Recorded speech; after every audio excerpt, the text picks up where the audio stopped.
আসসালামু আলাইকুম, স্বাগত জানাই আমাদের কৃষি কালচার দেখতে। বন্ধুরা, আমার বাগানে বেশ কয়েক জাতের বাঁশের চারা আছে। তার ভিতরে অন্যতম হচ্ছে এই ভেরিগেট বা সোনালী বাঁশ। এত সুন্দর হয়েছে ঝাড়টা। এখানে ৮-৯টা বাঁশ একদম দুর্দান্ত প্রতাপে তাদের অস্তিত্ব জানান দিচ্ছে। এছাড়াও প্রত্যেকটা কিনারে কিনারে বাঁশের চারা আছে। ওই যে বাঁশের চারা, এই যে একটা প্রথম লাগানো বাঁশের চারাটা একটা ঝোপ হয়ে গেছে, মাশাআল্লাহ অনেক বড় হয়েছে। এই যে অনেক বড় হয়ে উঠছে বাঁশের চারাগুলা। আর প্রত্যেকটা কিনারেই বাঁশের চারা, যেদিকে তাকাবেন সেদিকেই বাঁশের চারা। এই যে বাঁশের চারা, এই যে আর একটা দেখতে পাচ্ছি ফাঁকে, দেখেন এটা হচ্ছে লোহা কাঠ গাছ। আমার কাছে 3টা লোহা কাঠ গাছের চারা আছে। মাশাআল্লাহ এটাও বড় হয়েছে।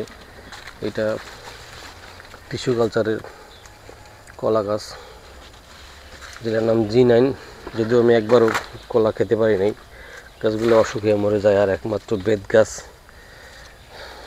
এটা হচ্ছে লিচু গাছ, এটা তো আগেই বললাম পাউলোনিয়া। আর একটা দুর্লভ গাছ কাটলাল বাকনা, এটাও মরে মরে অবস্থা। এখানেও বাঁশঝাড় আছে, এই যে বাঁশঝাড়, এই যে এই বাঁশঝাড়টা বড় হয়ে উঠছে। এই পাশেও বাঁশঝাড় আছে, এই যে বাঁশঝাড়। মোটামুটি চারপাশে শুধু বাঁশঝাড় দিয়ে একটা বেড়া বা একটা চারপাশে বাঁশঝাড় দিয়ে একটা বেড়া তৈরি করছি। এই যে একটা জাতের বাঁশ। আর এটা হচ্ছে সাদা বাঁশ বা অর্নামেন্টাল প্লান্ট।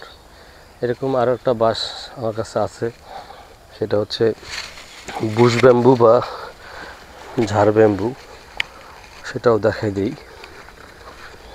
এই যে হচ্ছে বুশ ব্যাম্বু বা ঝাড় ব্যাম্বু। এটা অর্নামেন্টাল, বাড়ির পাশে অনেকেই লাগায়। আমারটা বেশ বড় হয়েছে। আর এটা হচ্ছে কর্পূর গাছ, এটা আঙুর গাছ।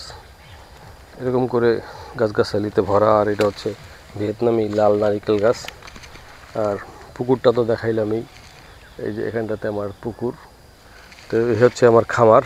এই খামার দেখতে আমি 15 দিন পর ঢাকা থেকে গ্রামে এসে সারাদিন উদয়স্ত পরিশ্রম করি।